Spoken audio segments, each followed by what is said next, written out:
Hey, good morning. I'm Alex. I'm the founder of the European Debate magazine. And as you can imagine, in the last years, we debated a lot about the crises around us, the euro crisis, financial crisis, all that kind of stuff. And when we debate, how do we debate? Well, we debate with words. This may sound rather odd to you. How else could we debate than with words?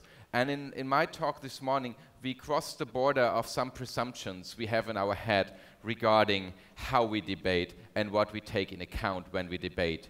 Do we take in account more value? Do we value more words or numbers?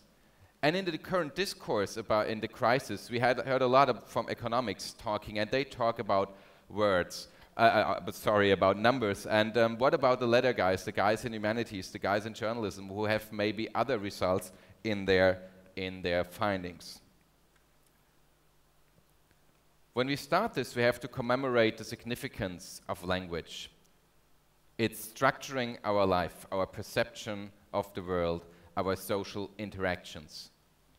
We do not have a hidden grammar or some vocabulary within us that has just been activated by exercising with our parents. This would have been the claim of old philosophy until the 19th century. Then, in the late 19th century, the philosophy of language began to emerge, and the scholars thought about the context in which words are uttered. So when do we speak what? So there is no eternally bestowment by the gods or the faculty of reason with language. It is in the context in which we talk and speak and live. In the 1960s, and the next movement, the next step ahead, the next border to cross, so to speak, was reached in linguistics. It's called the linguistic turn. What is the linguistic turn? People like Searle and Austin came up and said, well, it's not only the context in which we speak, it's also everything we say is an act in itself. So if I say, oh, it's cold in here, which it isn't, you would think, oh, I gotta close the window. So when I say something, it's also always an act, and this act is the consequence of my thoughts and my language. So we have these three together, the language, the thought, and the act. You cannot really overrate language, and what I say about language this morning, and we go roughly through the whole history of philosophy in that, but following a TED talk by David Christensen, the history of the world in 18 minutes, he said, the language is the container in which we accumulate all our experiences as humans. So if we die, our experiences would die out, and so we would not have any chance to deliver the information we gathered in our lifetime to the next generation. So without language and the achievements of language, there is no human society. So if language is the key to all our societies and is so important to our life, how did we end up to be the slaves of the number crunchers? How did we end up to believe only in the number, that we do not believe in the truth that language can deliver to us? We have to go back some 500 years with that in the history of Western philosophy, if you want. At the beginning of modern times, a new view of the world was developed. People were astonished about the nature and all that surrounded them, and they started examining it. And by doing that, the worldview of the world as a machinery emerged. So everything that surrounds us, they thought, this thinker thought, was able to be examined and reduced to one single point, and what they used were natural observations and numbers. And they were so taken by this new approach that they forgot about what they did the hundreds of years before. And what did they do? They interpreted scriptures. So this new mechanistic view of the world and of human entered every aspect of our lives.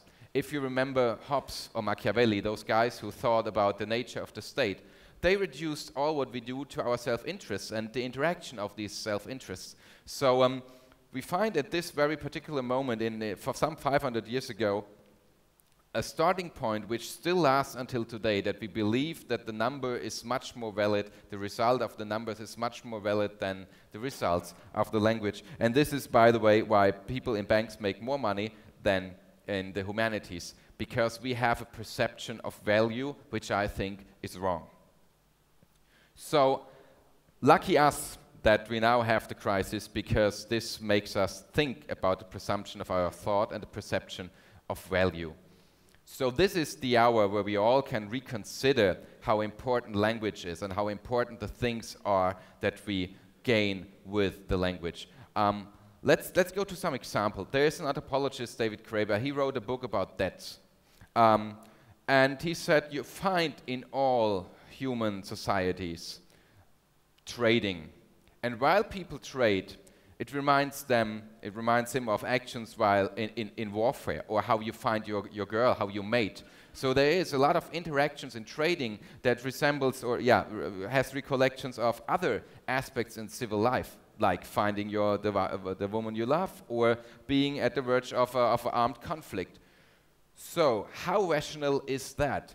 It doesn't really sound rational, because finding a girl or a boy is very irrational. Falling in love is very irrational. And there's nothing as unlogical than a warfare. So we see in this very narrow example that Graeber presents that rationality as the mother of all facts is an illusion, is the wrong presumption.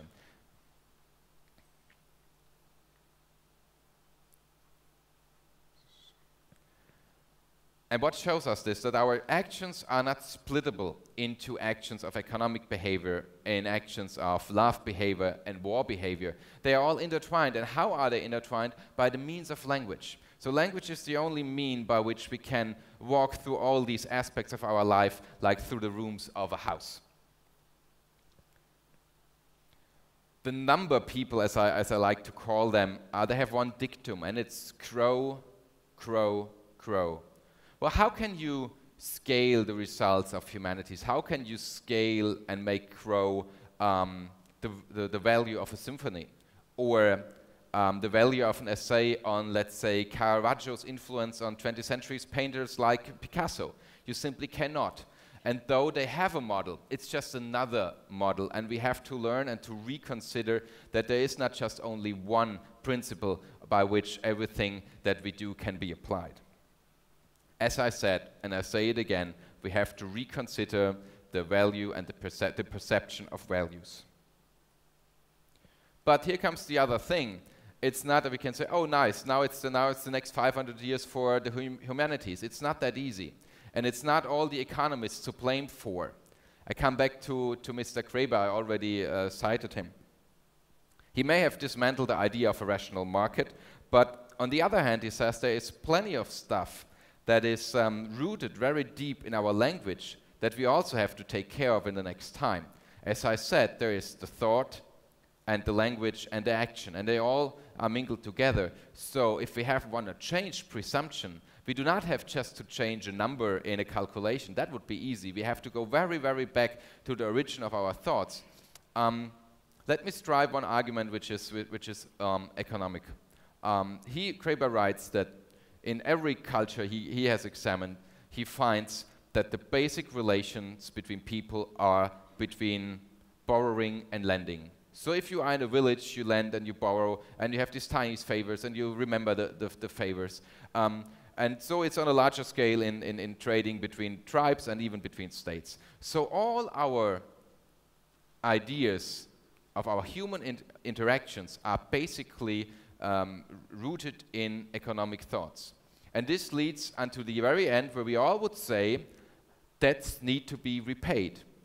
We all say that. If I lend and borrow and I just want to have it even in the end. So debts need to be repaid. This is not an economic sentence, this is a moral one. So in the very beginning, when economics emerged, it was always a moral issue.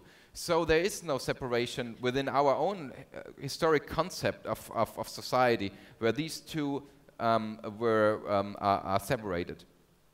He gives an example. He says that in all languages of the ancient world, Mesopotamia, and all the languages that we know from the Bible, they use the same word for debt as they use for sin. And so you see there is a very strong relation between this debtor-lender kind of thing, which is still valid until the end of, until today. And another example, which was delivered to me by a Czech philosopher and economist, his name is Thomas Sedlacek. He wrote a book about the economics of good and evil. And this sounds like a contradiction in itself, but of course there is a relation, as I just pointed out, between moral and economics. And he says, out of 19 out of 30 parables told in the New Testament, they have a very socio-economic aspect at the midst of their telling. So, and if you, and one other example, if you remember the Our Father, some of you may pray this regularly, or some might recall it from school times. It said, "Forgive us our trespasses, as we forgive those who have trespassed against us." In the Latin version, "Demite nobis debita nostra," debt. So there is the same word, there's the debt. And as much as debt and back and forth is in our interactions between humans, it's also seen, at least perceived in the New Testament, in our relation to the higher forces, to the cosmos, the flying spaghetti monster, or God itself. You call it however you like it. So if this is so deeply rooted in our thoughts and our language and our actions, then humanities now have to come up with new ideas that help us to go back to the presumptions and change them. This is really very, very, very difficult, and it's not an easy talk. So please, my friends in the humanities, please, people of the letter, don't mess it up. However, there's a great time ahead, because it's not so often that we have the chance to change presumptions, that we get the clue that we have to change something. And this is one time we are right amidst of it, and I'm really happy to be in there, and I hope you are too. Thank you.